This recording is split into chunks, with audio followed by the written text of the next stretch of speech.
Shalom adik-adik semua, gimana nih kabarnya seminggu ini? Semoga masih pada semangat ya hari ini untuk menjalani hari. Siapa yang udah siap untuk beribadah? Semoga semuanya juga udah siap. Sekarang sebelum kita mulai ibadah kita seperti biasa, mari kita awali dengan berdoa ya. Semuanya lipat tangannya, semua tutup matanya, kita mau berdoa. Tuhan Yesus, terima kasih untuk berkat-Mu seminggu ini. Sebentar lagi jika kami akan memulai ibadah kami, Kau yang berikan kami semangat, Kau juga yang sertai ibadah kami dari awal hingga akhirnya. Terima kasih ya Tuhan, dalam nama Tuhan Yesus kami sudah berdoa. Haleluya, amin.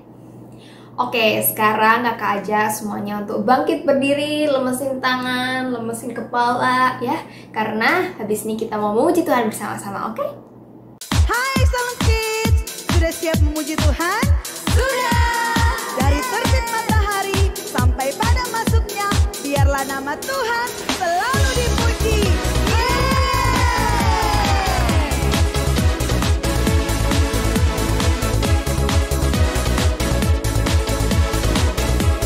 Nyanyi sama-sama ya. Dari terbit matahari sampai pada masuknya, biarlah nama Tuhan dipuji. Dari terbit matahari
Gimana nih, masih semangat ya semuanya? Sekarang sebelum kakak mau cerita kisah yang menarik ke adik-adik semua, sekarang saatnya adik-adik semua duduk yang manis karena kita mau mendengarkan firman Tuhan.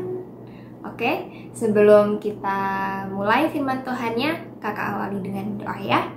Yuk semuanya kembali kita lipat tangannya, kita tutup matanya, kita mau berdoa.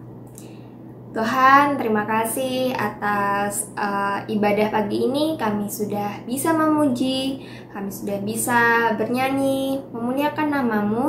Dan jika sebentar lagi kami akan mendengarkan firman-Mu, biarlah Kau yang bantu kami ya Tuhan, untuk dapat mengerti pesan apa yang ingin Kau sampaikan kepada kami. Terima kasih Tuhan, dalam nama Tuhan Yesus kami sudah berdoa. Amin. Oke, sekarang sebelum kakak mulai cerita kita, sebentar. Tenggorokan Kak Kresa kering banget nih adik-adik. Sebentar ya, Kak Kresa minum dulu ya.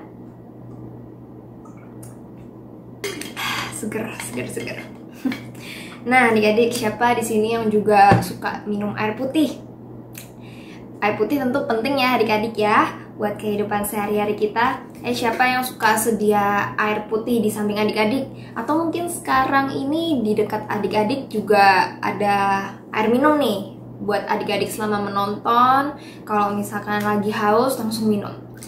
Nah, sekarang bayangin ya adik-adik, seandainya adik-adik di rumah lagi kelas online, lalu adik-adik tiba-tiba ngerasa haus banget, tapi adik-adik mau cari air gak ada di mana-mana adik-adik. Adik-adik cari di dapur, adik-adik buka kulkas, cari di meja makan, ruang keluarga, ruang tamu, kamar tidur, gudang, kamar mandi, dimanapun di setiap sudut rumah adik-adik gak ada air sama sekali nih adik-adik. Pasti gak enak ya adik-adik ya, adik-adik gak bisa minum, adik-adik kehausan, gak enak banget deh pokoknya. Nah, sama nih adik-adik, cerita kali ini waktu itu bangsa Israel juga berada dalam masa kehausan adik-adik. Si bangsa Israel ini lagi menjelajah padang gurun kan ya. Bayangin nih, di padang gurun udah panas terik ya kan, gak ada air, dan mereka ini udah kehausan banget. Lalu apa yang dilakukan bangsa Israel adik-adik? Mereka marah-marah ke siapa? Marah-marah kepada pemimpin bangsa mereka ya, yaitu Bapak Musa dan Bapak Harun. Nah, karena mereka ini marah-marah, akhirnya Bapak Musa dan Harun sama-sama menghadap kepada Tuhan. Mereka minta tolong sama Tuhan, karena mereka juga nggak tahu adik-adik ya harus ngapain. Memang di padang gurun juga nggak ada air gitu. Nah, akhirnya Tuhan menyuruh Musa untuk mengambil apa nih? Benda yang selalu dipegang Musa kemana-mana adik-adik, tongkat. Tuhan menyuruh Musa untuk mengambil tongkat, dan bersama Harun juga mereka disuruh mengumpulkan orang-orang Israel di dekat Bukit Batu di daerah situ, dan Tuhan pun menyuruh Musa memerintahkan Bukit Batu itu untuk mengeluarkan air. Oke, Bapak Musa pun mulai nih menjalankan perintah Tuhan ya adik-adik ya. Musa dan Harun pun mengumpulkan semua orang-orang Israel di dekat Bukit Batu itu. Namun ya adik-adik, Musa mengetuk Bukit Batu itu 2 kali. Tuk-tuk gitu ya. Musa mengetuk Bukit Batu itu 2 kali dan keluarlah air. Memang keluar air adik-adik. Dan Bukit Batu inilah yang kalau adik-adik ingat disebut Bukit Meriba. Nah, tapi nih adik-adik, ada yang tahu nggak ya kesalahan Musa kira-kira apa? Kesalahan Musa adalah, kalau misalkan adik-adik perhatikan ya, adik-adik tadi mengingat Musa diperintahkan Tuhan untuk memerintahkan Bukit Batu itu. Tuhan menyuruh Musa untuk ngomong, Tuhan menyuruh Musa untuk berbicara kepada Bukit Batu itu, dan Bukit Batu itu akan mengeluarkan air. Namun yang dilakukan Musa bukan berbicara, bukan memerintahkan, namun Musa justru mengetuk Bukit Batu itu. Bukan sekali lagi adik-adik, tapi 2 kali. Nah, hal ini itu menunjukkan bahwa Musa itu udah sangat marah ya adik-adik ya kepada bangsa Israel. Karena bayangin adik-adik, dia hanya seorang diri beserta dengan kakaknya, berarti hanya 2 orang, tapi dia dimarah-marahin sama beribu-ribu orang. Karena bangsa Israel nggak sedikit kan ya adik-adik. Bayangin kalau misalkan adik-adik tiba-tiba nih ya didatengin sama orang satu kampung, sama orang satu sekolah adik-adik, terus adik-adik dimarah-marahin. Tentu nggak enak ya rasanya adik-adik ya. Nah, bentuk emosi Musa ini tapi justru menunjukkan ketidaktaatannya kepada Allah. Dan ketika Musa juga melakukan hal tadi, yaitu mengetuk bukit batu itu, saat itulah Musa menunjukkan ketidakpercayaannya kepada Allah, bahwa ketika Musa hanya memerintahkan, mujizat itu pun sebenarnya sudah akan terjadi adik-adik. Oleh karena itu Musa pun dimarahin sama Tuhan. Tuhan menghukum Musa dan Harun bahwa mereka tidak akan menginjakkan kaki mereka tidak akan masuk ke tanah yang dijanjikan Tuhan, yaitu tanah Kanaan. Nah adik-adik, seringkali nih di keseharian kita mungkin ada juga ya beberapa kondisi yang membuat adik-adik kesel, membuat adik-adik marah. Contoh, misalkan udah hari Minggu, udah saatnya buat adik-adik sekolah Minggu, tapi tiba-tiba adik-adik melihat di TV nih ya, ada film kesayangan adik-adik muncul, tayang. Wah, adik-adik langsung galau nih adik-adik ya. Adik-adik pengen banget nonton, tapi ada sekolah Minggu. Terus sama mama suruh matiin TV-nya dan adik-adik disuruh ikut sekolah Minggu. Aduh, tentu adik-adik jadi campur aduk gitu ya adik-adik, karena adik-adik juga sayang banget melewatkan film kesayangan adik-adik. Terus adik-adik malah jadi marah, terus adik-adik malah jadi kesel, terus malah jadi nggak ikut sekolah Minggu. Waduh, hal itu jangan sampai terjadi ya adik-adik ya. Meskipun ada situasi kondisi yang menyebabkan adik-adik semua emosi yang mungkin tidak berjalan sesuai yang adik-adik inginkan, tapi jangan sampai hal itu merugikan adik-adik maupun orang lain ya adik-adik ya. Sekarang kalau misalkan adik-adik sampai berantem, bertengkar sama mami, kan gak enak ya adik-adik ya. Dan gak boleh juga kan kita melawan orang tua, gak baik adik-adik. Nah terus kalau misalkan sampai adik-adik juga gak ikut sekolah Minggu, kan yang rugi juga adik-adik gak dapat berkat dari Tuhan, adik-adik gak bisa mendengar pesan Tuhan. Tuhan pun juga yang melihat ikut sedih adik-adik ya, adik-adik nggak ikut sekolah Minggu ya kan. Jadi jangan sampai terjadi ya. Dari cerita Musa dan Harun yang dihukum Tuhan karena mereka tidak bisa mengontrol emosi dan berakhir mereka tidak mentaati perintah Tuhan, kita sama-sama belajar bahwa kita harus mengontrol emosi kita. Kita harus tetap taat dan percaya kepada perintah Tuhan dalam situasi apapun.